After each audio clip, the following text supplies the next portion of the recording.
आज हम इलेक्ट्रिकल के एक ऐसे सवाल पे बात करने वाले हैं जो कि आपसे इंटरव्यू में पूछे जाने के 100% चांस होते हैं। सवाल है टाइप्स ऑफ फ्यूज के बारे में, मतलब फ्यूज कितने प्रकार के होते हैं। दोस्तों यह काफी बेसिक सा सवाल है, लेकिन इसका जवाब अधिकतर लोग गलत देते हैं। अगर किसी से पूछा जाता है फ्यूज कितने टाइप्स के होते हैं, तो वहां पर लोगों के द्वारा जवाब यह दिया जाता है कि फ्यूज कई टाइप के आते हैं, जैसे कि हो गया किटकैट फ्यूज, इसके अलावा हो गया हमारा HRC फ्यूज जिसे हम हाई रैप्चरिंग कैपेसिटी फ्यूज भी बोलते हैं, इसके अलावा हमारे ग्लास फ्यूज। वो इस तरीके से जवाब देते हैं, लेकिन ये जवाब पूरी तरीके से गलत है, क्योंकि आपसे फ्यूज के टाइप्स के बारे में पूछा जा रहा है, आपसे फ्यूज के एग्जाम्पल के बारे में नहीं पूछा जा रहा। तो अगर आपसे आगे से फ्यूज के टाइप्स के बारे में पूछा जाए तो आपको क्या जवाब देना है, हम फटाफट से इस वीडियो में जान लेते हैं। दोस्तों वीडियो के स्टार्टिंग में मैं आपको एक छोटी सी बात फ्यूज के बारे में बताऊं। कई सारे लोगों के मन में एक डाउट इस बारे में भी रहता है कि अगर उनसे पूछ लिया जाए कि फ्यूज का क्या काम है तो वो कंफ्यूज हो जाते हैं, वो बता नहीं पाते। तो चाहे कोई सा भी फ्यूज हो, चाहे आपका ग्लास फ्यूज हो, आपका HRC फ्यूज हो, या फिर आपके इलेक्ट्रॉनिक सर्किट में लगने वाला फ्यूज हो, कोई भी फ्यूज होगा ना, फ्यूज का काम फिक्स होता है। पहला काम फ्यूज का ये होता है, वो हमारे इलेक्ट्रिकल के सर्किट को ओवर करंट से प्रोटेक्शन देता है। मतलब कि अगर हमारे सर्किट में ज्यादा करंट फ्लो होगा तो हमारा फ्यूज ऑटोमेटिक ब्लो हो जाएगा, ओपन हो जाएगा और हमारे इलेक्ट्रिकल के सर्किट को सेव कर देगा। इसके अलावा फ्यूज से हमें दूसरा फायदा जो देखने को मिलता है वो होता है हमारा शॉर्ट सर्किट से। मतलब कि किसी भी कारणवश हमारे इलेक्ट्रिकल के सर्किट में कहीं पर शॉर्ट सर्किट होता है, फेस न्यूट्रल आपस में टच हो जाते हैं, पॉजिटिव नेगेटिव आपस में टच हो जाते हैं, तो उस केस में हमारे कोई उपकरण खराब ना हो, उससे सुरक्षा भी हमें फ्यूज देता है। तो फ्यूज के बस दो मुख्य काम होते हैं, अगर आपसे कभी पूछा जाए तो आप आसानी से बता सकते हो। अब हम आगे बात करते हैं कि आखिरकार फ्यूज कितने टाइप्स के होते हैं। तो दोस्तों फ्यूज को कई तरीके से बांटा जा सकता है, लेकिन इस वीडियो के अंदर जो हमारे मैक्सिमम जो फ्यूज इंडस्ट्री में उपयोग किए जाते हैं मैं उसके बारे में आपको बताने वाला हूँ। सबसे पहला जो फ्यूज जो कि आप इंडस्ट्री में हमेशा से देखते आ रहे हैं वो है दोस्तों कार्ट्रिज फ्यूज। ये कार्ट्रिज फ्यूज क्या है, तो जितने भी दोस्तों आप ये सिलेंड्रिकल टाइप के फ्यूज देखते हो, जैसे कि आप ये ग्लास फ्यूज आपने कई बार आपके पैनल में देखा होगा, आपके इलेक्ट्रॉनिक चिप में भी देखा होगा। यह जो ग्लास फ्यूज है जो कि सिलेंड्रिकल शेप में होता है, यह हमारा कार्ट्रिज फ्यूज की ही कैटेगरी में आता है। तो आपको ध्यान रखना है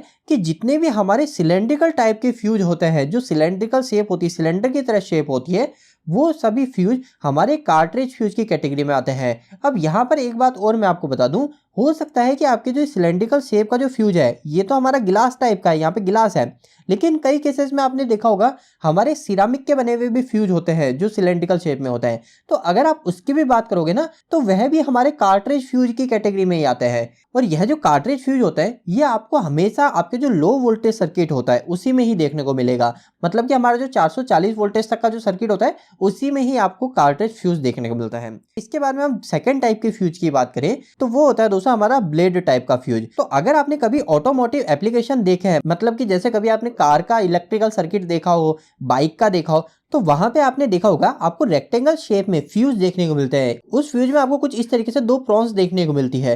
तो यह जो फ्यूज होता है दोस्तों इसे बोलते हैं हम ब्लेड टाइप के फ्यूज। इसका जो मैक्सिमम उपयोग होता है वो हमारे ऑटोमोबाइल एप्लीकेशन में किया जाता है, जैसे कि कार हो गए, ट्रक हो गए, इन सब में आपको ब्लेड टाइप के फ्यूज देखने को मिलेंगे। इस ब्लेड टाइप फ्यूज को कार, बाइक, ट्रक इन सब में इस्तेमाल करने के पीछे की रीजन जो होता है वो ये होता है कि यह जो फ्यूज होते हैं ये फ्यूज काफी ज्यादा वाइब्रेशन में भी अच्छे से वर्क करते हैं। मतलब अगर आपकी जो मशीन है वो काफी ज्यादा वाइब्रेट करे, जैसे कार चलती है तो खड्डों में भी निकलती है, तो उस केस में, वो वाइब्रेशन के केस में हमारा फ्यूज ब्लो ना हो जाए या फिर हमारा फ्यूज लूज ना हो जाए, वो फायदे हमें इस ब्लेड टाइप के फ्यूज से मिलते हैं। इसलिए आप देखोगे कई सारी ऐसी मशीन इंडस्ट्री में लगी है जिसमें काफी ज्यादा वाइब्रेशन होता है, उस मशीन में भी आपको ब्लेड टाइप फ्यूज देखने को मिलता है।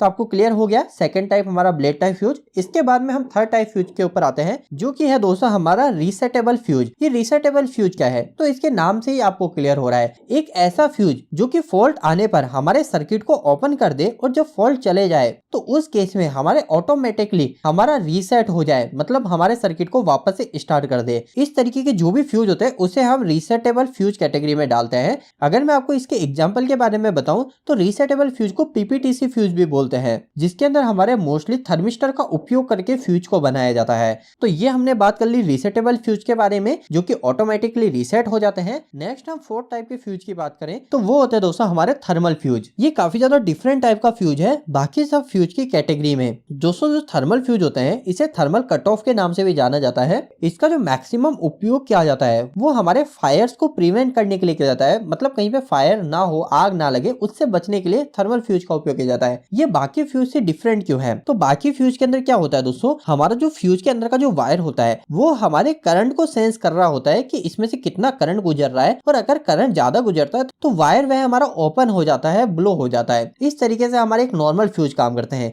लेकिन जो थर्मल फ्यूज होते हैं ये हमारे करंट के ऊपर काम नहीं करते, ये हमारे टेम्परेचर को सेंस करके काम करते हैं।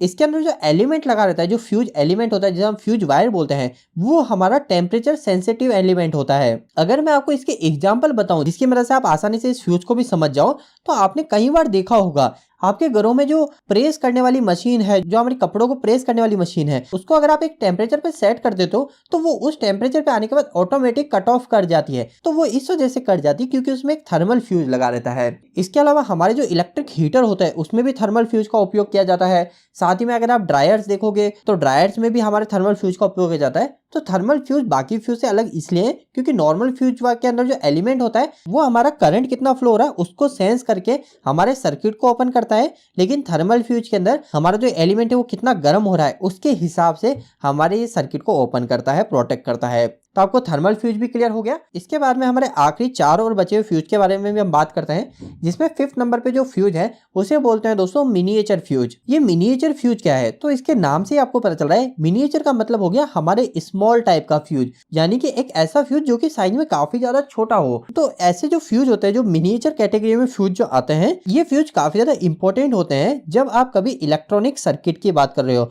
मतलब कि जैसे कोई पीसीबी है, उस पीसीबी के अंदर हमारा पूरा सर्किट डिजाइन है, अब उसके अंदर हम इतना बड़ा फ्यूज तो नहीं लगा सकते ना, उसके अंदर तो हमको एक छोटा सा फ्यूज लगाना पड़ेगा।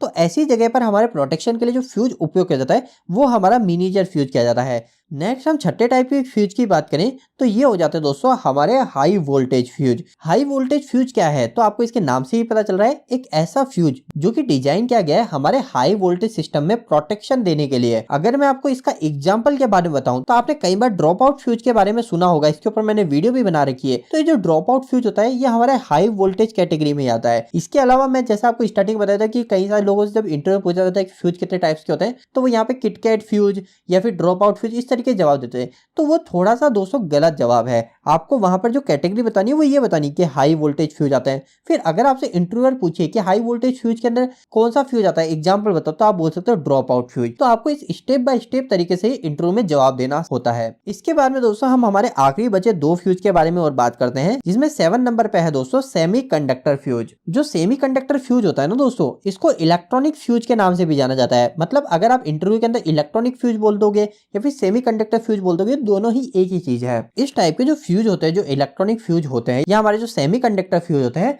इनका जो इस्तेमाल किया जाता है वो ऐसी जगह पर किया जाता है जहां पर हमें हाई एक्यूरेसी चाहिए होती है।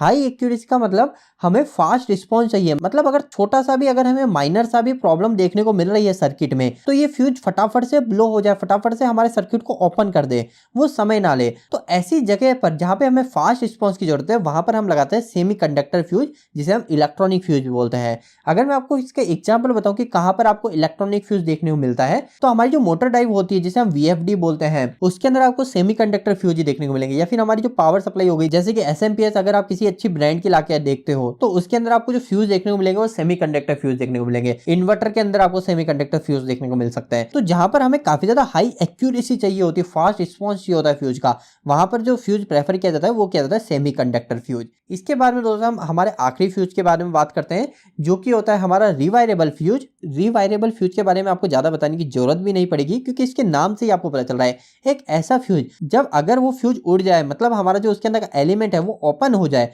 तो उसे हम वापस से रिवायर कर सके, उसे वापस से लगा सके, ऐसे फ्यूज को बोलते हैं हम रिवायरेबल फ्यूज। जैसे अगर आप इस फ्यूज की बात करो जो कि HRC फ्यूज है, तो इसके अंदर अगर एलिमेंट ओपन हो जाता है तो हम जुगाड़ से इसको लगा तो सकते हैं, लेकिन एक प्रॉपर वे नहीं होता, इसको हम प्रॉपरली सही तरीके से हम नहीं कर पाते।